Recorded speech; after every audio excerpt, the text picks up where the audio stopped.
आदि में शब्द था, शब्द ईश्वर के साथ था, शब्द के द्वारा ईश्वर ने सब कुछ बनाया। उसी शब्द के द्वारा आज असंख्य मानवों की मुक्ति होती है, नवनिर्माण होता है। मुक्ति का संदेश। मेरे प्रिय मित्रों, मैं आप सभी को इस नूतन धारा परिवार में स्वागत करना चाहता हूं। आपसे अनुरोध करता हूं कि आप अधिक से अधिक लोगों को इस कार्यक्रम के बारे में बतावें, ताकि वे भी इस कार्यक्रम के द्वारा ईश्वर का अनुग्रह प्राप्त करें। हम बाइबल को ईश्वर की वाणी कहते हैं, ईश्वर का वचन कहते हैं, और सचमुच बाइबल ईश्वर की वाणी है। ईश्वर ने इतिहास के विभिन्न बिंदुओं पर विभिन्न लोगों से बातें की। ईश्वर ने इब्राहिम से बातें की, ईश्वर ने मूसा से बातें की, ईश्वर ने विभिन्न नबियों से बातें की, ईश्वर ने अपने पुत्र यीशु से बातें की, यीशु के शिष्यों से बातें की। और इन सारी बातों को पवित्र बाइबल में हम प्राप्त करते हैं। मैं आपको बताना चाहता हूं, ये सारी बातें जितना उनके लिए लागू थीं, उतना हमारे लिए भी लागू हैं। ईश्वर ने इब्राहिम से जो बातें की, आज वे बातें हमें संबोधित करती हैं। ईश्वर ने नबियों से जो बातें की, वे बातें आज हमें संबोधित करती हैं। इसलिए हम संपूर्ण बाइबल को ईश्वर की वाणी कहते हैं। इसी प्रकार हमें बाइबल में विभिन्न पात्रों के बारे में पढ़ने को मिलता है, और वे सारे पात्र हम सब के लिए अनुकरणीय या उदाहरण है। सुसमाचार में हमें कई पात्रों के बारे में पढ़ने को मिलता है जिनको हम नहीं भूल सकते हैं, और उनमें से एक है जक्केउस। जक्केउस के बारे में आपने बार बार सुना है। आज फिर एक बार जक्केउस को आपके सामने मैं प्रस्तुत करना चाहता हूं, ताकि हम उन पर मनन चिंतन करें। लूकस के सुसमाचार की अध्याय 19 में हमें जक्केउस के बारे में पढ़ने को मिलता है। संत लूकस हमें बताते हैं कि जक्केउस एक धनी और प्रमुख नाकेदार थे। जक्केउस एक धनी और प्रमुख नाकेदार थे। उनके पास धन संपत्ति थी, जमीन थी, नौकर चाकर थे, बंगले थे, घोड़े रथ थे, सोना चांदी थी। उनके पास किसी चीज की कमी नहीं थी। और इसके साथ साथ जक्केउस एक प्रमुख नाकेदार थे, अर्थात समाज और प्रशासन में एक पद रखते थे। इसके बावजूद लूकस हमें बताते हैं कि जक्केउस यीशु को देखना चाहते थे, और वो भी यीशु को जानना चाहते थे। मैं सोचता हूं कि जक्केउस की यह विशेष खूबी है। जक्केउस यीशु को देखना और जानना चाहते थे। हमारा यह अनुभव है, जब लोग धनी नहीं हैं, निर्धन हैं, गरीब हैं, उनकी दृष्टि ईश्वर पर लगी रहती है। लेकिन जैसे जैसे वे धनी होते जाते हैं, हमें देखने को मिलता है कि उनकी दृष्टि ईश्वर से हटकर सांसारिक चीजों, सांसारिक सुख सुविधाओं और अन्य वस्तुओं पर लगती है। लेकिन ठीक इसके विपरीत हम पढ़ते हैं कि जक्केउस धनी थे, समाज में अच्छा पद रखते थे, इसके बावजूद उनके अंदर यीशु को देखने की चाह थी। वैसे तो सुसमाचार में हमें पढ़ने को मिलता है कि कई लोग यीशु को देखना चाहते थे। हेरोद यीशु को देखना चाहते थे, फरीसियों के कई नेता यीशु को देखना चाहते थे, लेकिन उनमें और जक्केउस में फर्क है। फर्क यह है कि जक्केउस यीशु को देखना चाहते थे, ये मात्र चाह या इच्छा नहीं थी, बल्कि यह एक निर्णय था।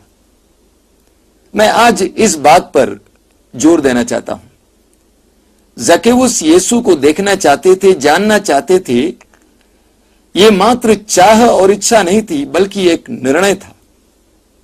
सुसमाचार में पढ़ते हैं, लूकस हमें बताते हैं कि प्रभु यीशु के चारों ओर बहुत बड़ी भीड़ थी, और जक्केउस नाटे थे, और इसलिए वे यीशु को देख नहीं पाते थे।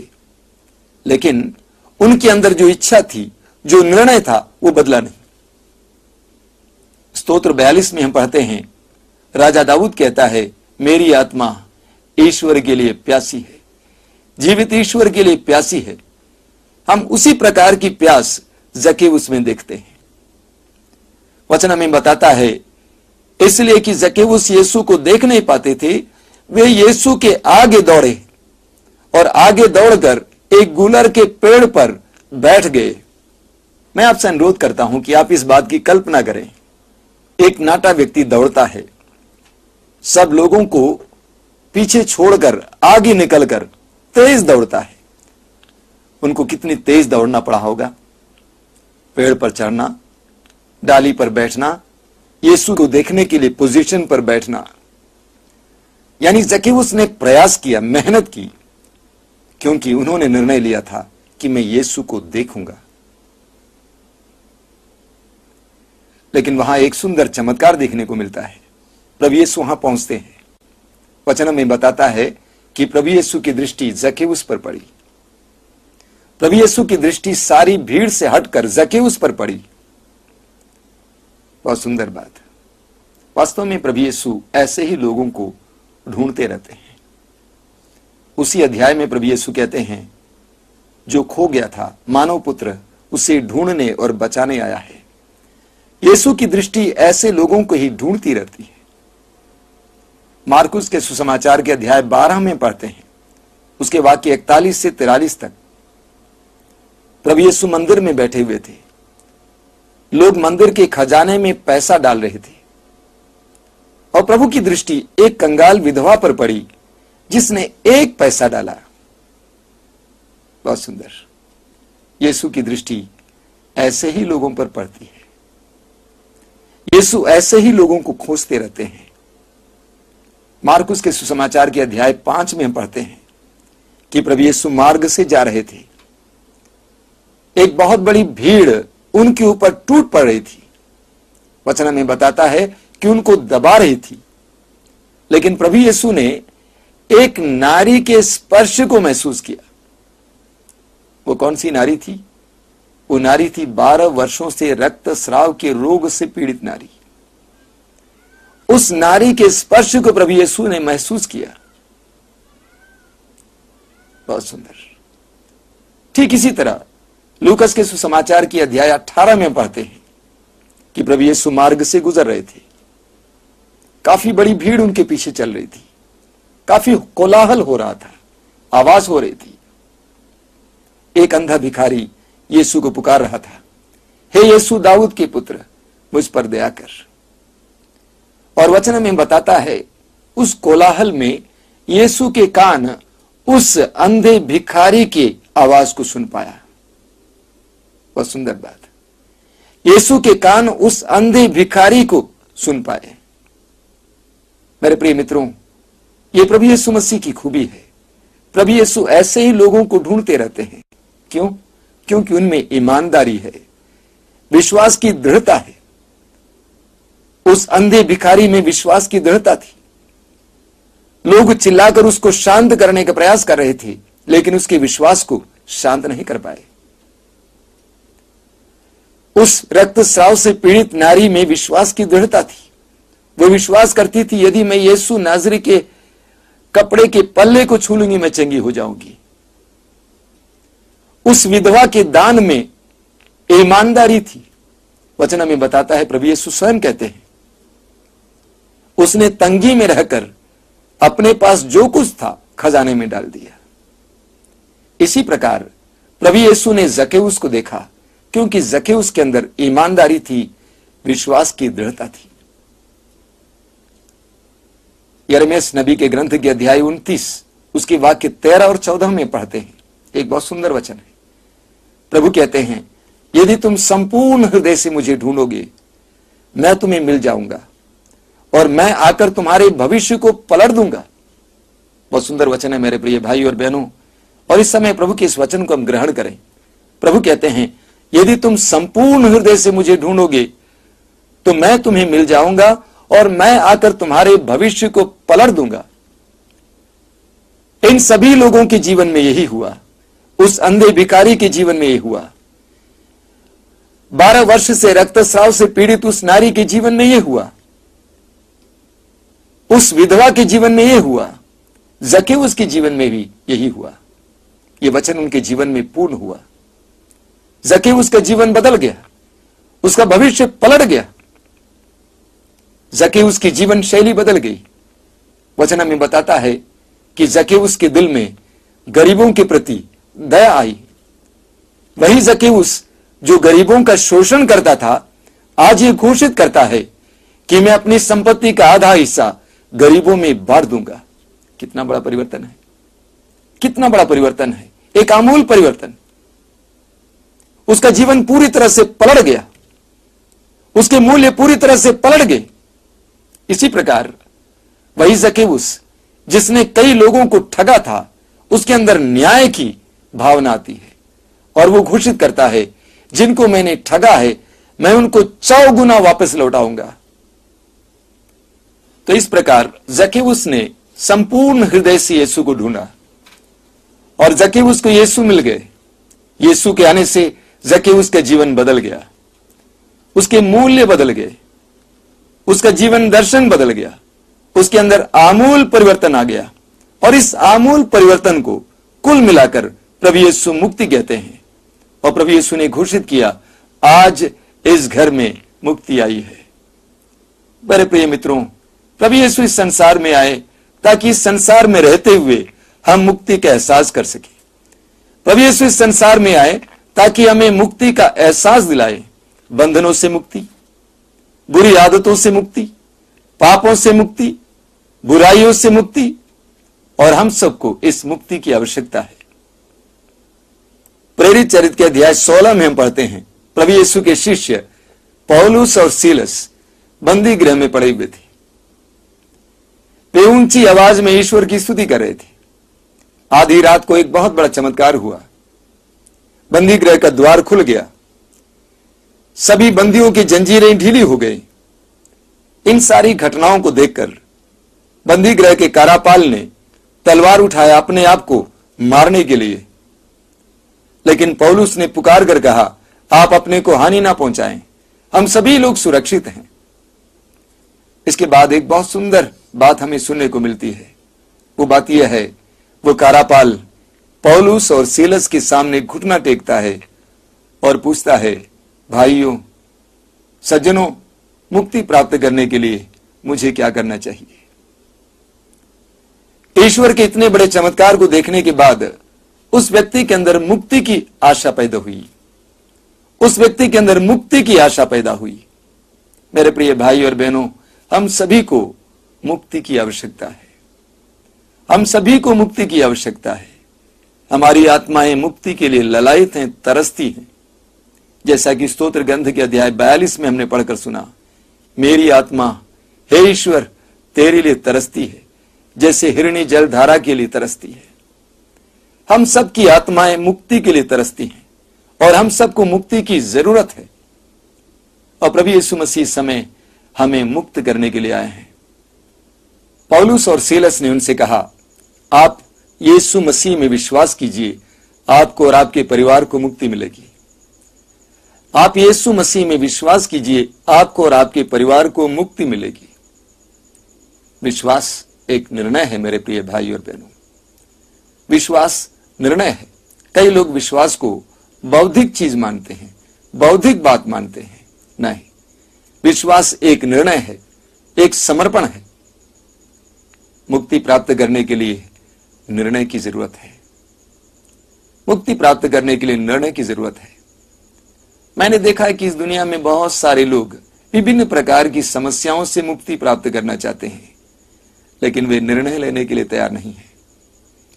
हमारे आश्रम में कई प्रकार के लोग आते हैं, शराबी आते हैं, कई तरह के नशेड़ी आते हैं, कई तरह के बंधनों में पड़े लोग आते हैं। जब उनको बताया जाता है कि उनको निर्णय लेना है, उनको प्रार्थना के लिए समय निकालना है, प्रभु के सामने बैठना है, तो मैंने देखा है वे चूक जाते हैं। कुछ दिन पहले की बात है, एक भाई हैं जो कई दिनों से शराब के शिकार हैं, आश्रम में आए थे। मैंने उनसे कहा कि आप प्रभु के सामने बैठें, घंटों प्रभु के सामने बैठें, प्रभु की स्तुति करें, प्रभु की महिमा करें। और मैंने देखा कि वो इसके लिए तैयार नहीं थे, थोड़ी देर में वो थक जाती थी। मुक्ति प्राप्त करने के लिए निर्णय अति आवश्यक है। मेरे प्रिय मित्रों, जक्केउस के अंदर ये तीव्र इच्छा थी कि मैं यीशु को देखूंगा, और इस इच्छा के जरिए जक्केउस को और उसके परिवार को मुक्ति प्राप्त हुई। हम सब के अंदर ये इच्छा हो, मैं प्रभु को देखूंगा और मैं प्रभु को देखना चाहता हूं। हम अपनी इच्छा शक्ति को बढ़ाएं, हम अपनी इच्छा शक्ति को मजबूत करें, चाहे हम कितनी ही गंदगी में क्यों ना हो, कितने ही गहरे दलदल में क्यों ना हो। अगर हमारे अंदर ये निर्णय है, ये इच्छा शक्ति है कि मैं प्रभु को देखूंगा, प्रभु के करीब जाऊंगा, प्रभु को सुनूंगा, मेरा पूर्ण विश्वास है कई प्रकार के बंधनों से, कई प्रकार के रोगों से, कई प्रकार की बुरी आदतों से हमें छुटकारा मिलेगा।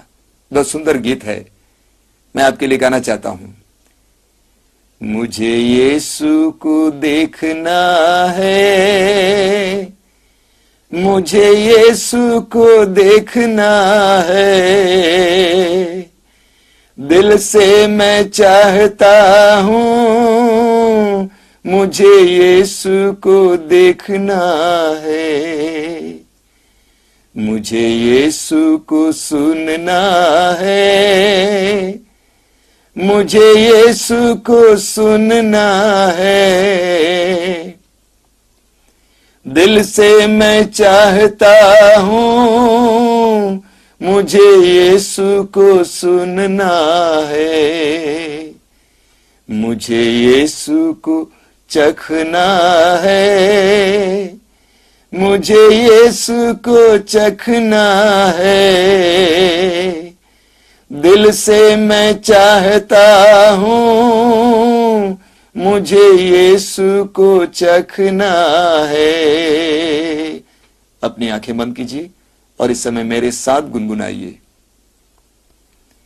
यीशु को देखना है, मुझे यीशु को देखना है, दिल से मैं चाहता हूं, मुझे यीशु को देखना है, यीशु को सुनना है, मुझे यीशु को सुनना है, दिल से मैं चाहता हूं, मुझे यीशु को सुनना है।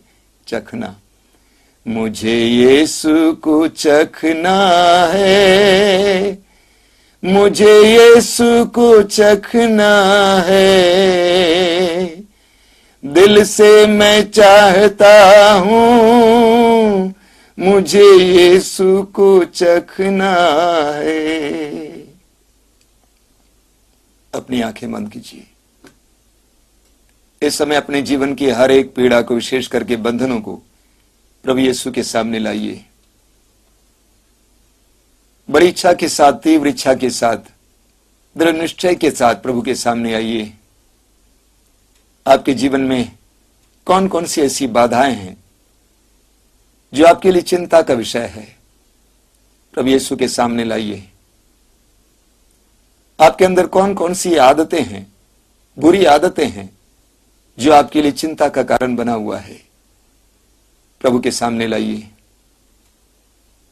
आपके परिवार में कौन कौन से लोग हैं जिनमें कई प्रकार के बंधन हैं, बुरी आदतें हैं, उन्हें और उनकी आदतों को प्रभु के सामने लाइए। मैं आपके लिए समय प्रार्थना करना चाहता हूं। हे प्रेमी प्रभु यीशु, तूने कहा है यदि पुत्र तुम्हें स्वतंत्र करेगा तो तुम सचमुच स्वतंत्र हो जाओगे। यदि पुत्र तुम्हें स्वतंत्र करेगा तो तुम सचमुच स्वतंत्र हो जाओगे। ये प्रभु यीशु हम विश्वास करते हैं। तो इस समय मेरे इन भाई बहनों को स्पर्श कर रहा है। उनके अंदर दृढ़ निश्चय है, दृढ़ धारणा है, दृढ़ इच्छा है कि वे स्वतंत्र होना चाहते हैं। हे प्रभु, तूने कहा आकाश के पक्षियों को देखो। आकाश के पक्षियों की तरह हम भी उड़ना चाहते हैं। प्रभु यीशु, मेरे इन भाई बहनों को इस समय स्पर्श कीजिए। तेरे पवित्र रक्त को छिड़कर इनके मन और हृदय को शुद्ध कीजिए। तेरे पवित्र आत्मा से इन्हें स्पर्श कीजिए। हर तरह के बंधनों से इन्हें छुटकारा दीजिए। अंधकार की शक्तियों से छुटकारा दीजिए। दुष्ट आत्माओं से छुटकारा दीजिए। बुरी आदतों से छुटकारा दीजिए। नशे की आदतों से छुटकारा दीजिए। हे प्रभु यीशु, इनकी इच्छा शक्ति को इस समय मजबूत कीजिए, दृढ़ कीजिए। धन्यवाद यीशु, क्योंकि मैं विश्वास करता हूं कि तू इस समय इन्हें स्पर्श कर रहा है। हर एक भाई बहन को इस पवित्र क्षण में स्पर्श कर रहा है, क्योंकि तेरा सामर्थ्य समय कार्य कर रहा है। जिस तरह तूने जक्केउस को पूरी तरह से परिवर्तित किया, उसकी जीवन शैली को बदल डाला। प्रभु यीशु, आइए इनके परिवारों में, आइए इनके जीवन में, इन्हें मुक्ति का एहसास दिलाइए। इनके लिए घोषित कीजिए, आज इस घर में मुक्ति आई है, आज इस भाई में मुक्ति आई है, आज इस बहन में मुक्ति आई है। आइए पवित्र आत्मा, हम सबको अपने अधिकार में लीजिए, हमें मुक्ति का एहसास कराइए। आइए पवित्र आत्मा, हमें शुद्ध कीजिए, पवित्र कीजिए, हमें मुक्ति का एहसास कराइए। ये सत्य की आत्मा, ये पवित्रता की आत्मा हमारे जीवन में आइए, पवित्र कीजिए।